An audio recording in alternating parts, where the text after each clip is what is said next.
The Los Angeles Lakers are standing at a crossroads, and the story that has quietly moved from whispers to front-page speculation is all about Austin Reeves. His rise from an undrafted hopeful to a crucial part of the rotation has been nothing short of remarkable. But with that success comes the reality of modern NBA economics.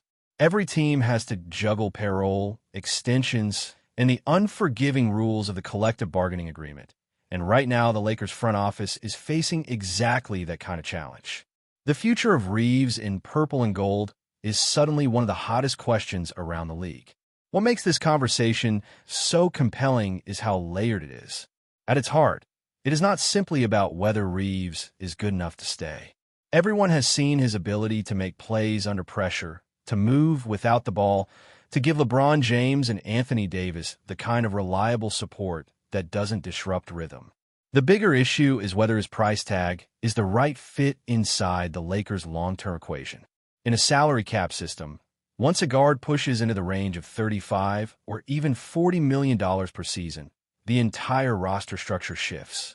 It is no longer about building depth. It becomes about building around that contract.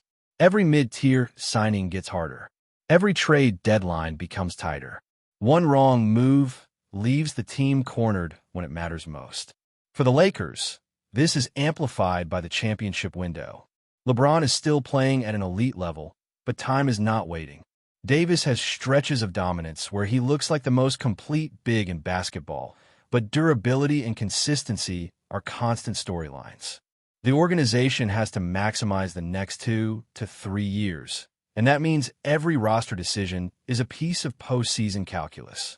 Does paying Reeves like a borderline star raise the ceiling in May? Or does it limit flexibility when an obvious hole appears in February? That is the harsh reality of trying to win titles in today's NBA. The beauty of Reeves' game is subtle. He does not demand the ball to be effective, yet he knows how to create when the offense stalls. When the first action dies, he has the patience and craft to keep the possession alive without forcing. When LeBron drives and the defense collapses, Reeves has proven he can knock down that quick release, catch-and-shoot three. When Davis rolls into traffic, Reeves has the instincts to meet him with a perfectly timed pass that turns a contested shot into an easy finish. These are the kinds of possessions that matter most in April and May, when defenses are elite and every mistake is magnified. That value is hard to measure on spreadsheets, but coaches and teammates feel it. And yet the front office cannot live only in the emotional space. For them, it comes down to constraints and numbers. The maximum extension the Lakers were able to offer was simply below what Reeves' open market value projects to be. Turning that down was not an act of disloyalty. It was the rational move for a player whose stock is rising. If the market climbs into the high 30s or even touches $40 million per year, the Lakers are not just paying Reeves. They're paying with opportunity cost. That means fewer signings to balance the roster, less ability to pivot at the trade deadline, and smaller margins to cover injuries or slumps. Inside the team's planning, there are really 3 paths. The first is to keep him through the season and reassess in the summer, betting on continuity, chemistry, and the chance to evaluate once the playoffs give a true picture of his fit alongside LeBron and Davis. The second is to strike early with a new deal if the number softens, though that outcome looks unlikely given how quickly his market is climbing. And the third is the uncomfortable one. Explore trades that turn his cap slot into a bigger wing or a defensive stopper who better addresses the matchups that decide playoff series. That third option is not popular with fans, but it remains part of the reality the front office has to prepare for. If Los Angeles were to take that route, it would not be about replacing Reeves with another guard of similar profile. It would be about shifting the roster's balance toward length on the wing, adding a player who can defend the top perimeter options in the West while spacing the floor without needing high usage. The league chatter suggests these kinds of frameworks exist, even if nothing is imminent. A switchable forward in his mid-20s, under a contract south of elite guard money, is the type of piece that could change the team's defensive identity. That is why the possibility of moving Reeves, however unpopular, is not just a fantasy from fans, but a scenario on the board. Still, there is a counterweight. Reeves has shown he can bend defenses without hijacking possessions, that he can scale up in big fourth-quarter moments, and that his teammates trust him. Chemistry like that cannot be bought.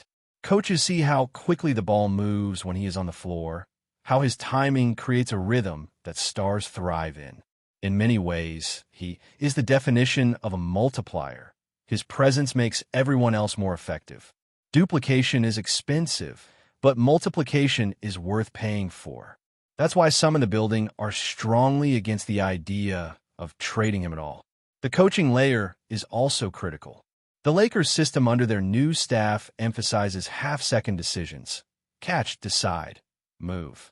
Guards who process quickly, cut on time, and shoot comfortably on spot-ups thrive in that design. Reeves fits that template perfectly. The real question is not whether he can play in the system, but whether his cost matches the priorities of the system. Should premium dollars go to secondary creators like him? Or should they be reserved for finishers and defenders who fill gaps that stars cannot cover? That debate is very much alive. Looking further down the line, the postseason provides the harshest test. By the second round, opponents know your playbook inside and out. The difference between advancing and going home often comes down to whether your B and C options can generate offense against elite defenses. Reeves has shown flashes that suggest he can be that answer, but flashes are not proof. If he is truly capable of being that secondary creator when LeBron rests or when defenses load up on Davis, then paying him premium money makes sense. If he is not, then the Lakers would be overextending at the exact moment they cannot afford to. The other layer is the market itself. Around the league, teams with cap space and ambition are circling. A guard like Reeves, who plays mature basketball, elevates culture, and performs under pressure, is exactly the type of player young rosters crave or contenders want to stabilize lineups. That demand could easily push his price past what Los Angeles is comfortable with. In that case, the Lakers' best selling point may not be money at all.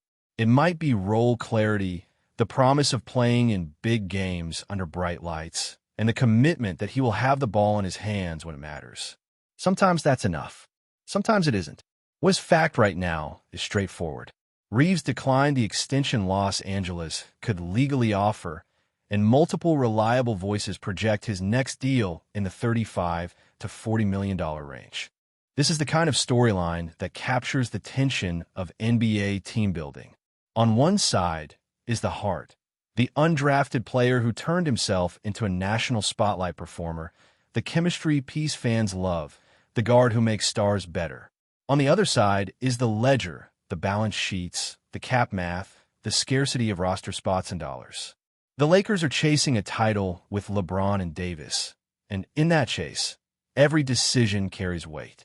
Austin Reeves has become the center of that weight, and how the front office handles it could shape not just this season, but the next era of Laker basketball. The story of Austin Reeves and the Los Angeles Lakers does not live in isolation, because everything about this roster is tied to the unique timeline of its stars. LeBron James is in year 21, a living legend still defying expectations, but naturally managing his body with careful planning.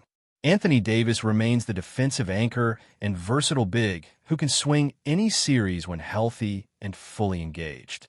Every single decision the Lakers make is filtered through the question of how to maximize these two. And that is where Reeves becomes so important, because his role bridges the gaps in a way that other guards on this roster simply do not. He can run secondary actions. He can handle the ball when LeBron rests, and he can space the floor when Davis operates inside. He is not a luxury piece. He is a connector. When you peel back the layers, what is fascinating is how much of this decision is about timing. If Los Angeles keeps Reeves, they are committing to paying premium dollars for a guard right as LeBron approaches the twilight of his career. That could lock the team into a core where the flexibility to retool quickly is limited. On the other hand, moving him now for a bigger wing or a defensive forward would be a bet on fit rather than familiarity. It would also be a bet that LeBron and Davis can carry more of the playmaking burden, while role players handle the rest. Neither choice is perfect, and that is why this conversation feels so delicate. Coaches know the value of a player like Reeves because he sees the floor at a speed that fits elite systems. He does not need a play drawn for him to make an impact. He can flow into the rhythm of the offense, make the extra pass, or cut at the right time to free up a driving lane. Those little things are the backbone of winning basketball, even if they do not always make highlight reels. But the front office has to ask, can you justify paying near-star money to someone whose greatest value comes from subtlety? In a cap league, subtle contributions still come with very real costs. The playoff lens makes this sharper. In the regular season, continuity, chemistry, and effort can carry a team through long road trips and back-to-backs. But in the second round of the playoffs, when every opponent has studied your tendencies, you need players who can create advantages against top 5 defenses. That is where the question of Reeves' ceiling truly comes into play. Is he a dependable second or third option when LeBron sits? Or does he remain more of a complementary piece who thrives next to stars but cannot drive offense alone? The answer to that determines whether you see him as worth $35 million or as the kind of player you let the market overpay for. Another wrinkle is the defensive side of the ball. The Lakers' identity, especially with Davis in the middle, has always been anchored on defense. In the Western Conference, where elite wings and dynamic guards dominate, you cannot survive without multiple versatile defenders. Reeves has improved on that end, but he is not the kind of lockdown stopper that changes a playoff series by himself. If Los Angeles decides that what they need most is another big wing who could defend the league's toughest scorers, then reallocating Reeves' slot becomes a logical step. The trade chatter around conceptual swaps is built on exactly this premise. For fans, though, this is about more than numbers and fit. There's a strong emotional bond between the Lakers and players who come from the bottom to carve out a role. Reeves' story resonates because it mirrors the grind and resilience that built the franchise's culture over decades. He was undrafted, overlooked, and yet he fought his way into becoming a crucial piece of playoff runs. Those narratives matter in Los Angeles, a city that has always embraced stars, but never forgotten the underdogs who rise alongside them. Trading him would sting, not just because of what he does on the court, but because of what he represents off it. Yet the front office cannot afford to think only with their hearts. The collective bargaining agreement has tied the hands of big market teams more tightly than ever. The penalties for carrying multiple near-max deals make mistakes brutal. Every dollar allocated to Reeves is a dollar not spent on the kind of wing defenders or stretch forwards the roster clearly needs. If the organization commits to paying him, it means betting that internal development or bargain signings will fill those other gaps. If they trade him, it means accepting the risk of losing a proven chemistry piece for a fit that may or may not actually elevate the team when it counts. Before we continue, we ask that you leave a like and subscribe to the channel so you won't miss any exclusive Lakers updates. Moving on, Los Angeles is buzzing with a rumor that refuses to go away. De'Aaron Fox could be on his way to the Lakers. Nothing has been confirmed, no official statement has been made, but the whispers around practice facilities, late-night talk shows, and insider podcasts have all been circling the same idea, that the explosive guard from Sacramento might soon be wearing purple and gold. For a franchise that has always thrived on spectacle and superstar power, the possibility of Fox landing in Los Angeles feels like a perfect storm of timing, need, and ambition. Fox, known for his blistering speed and ability to collapse defenses, has long been the centerpiece of Kings. But in a league where stars often grow restless, the storyline of him seeking a bigger stage is irresistible. The Lakers, meanwhile, continue to navigate the delicate balance of keeping LeBron James, competitive D, LeBron the immediate help he needs while also carrying the franchise into the next era. The thought of him running alongside Anthony Davis is enough to make fans salivate. Of course, rumors like these often live in a space between hope and reality. What would the Lakers give up? Would Sacramento ever consider trading their star to a hated rival just down the freeway? And yet, history shows us that the NBA is a league where the unthinkable becomes real overnight. A few calls, a few draft picks, and suddenly the landscape shifts. For now, nothing is set in stone, but the noise is getting louder. Fox in Los Angeles would instantly change the conversation in the Western Conference. It would bring a new spark to one of the NBA's most storied franchises and perhaps mark the beginning of a new chapter. Until something official emerges, it remains just that, a rumor, a whisper. But it's one that feels a little too perfect to completely dismiss. Stay informed exclusively about Los Angeles Lakers news. Subscribe to our channel and hit the like button to keep receiving daily updates. Also, share your opinion on the news in the comments, as your contribution is crucial for the Lakers. Stay tuned for the next video.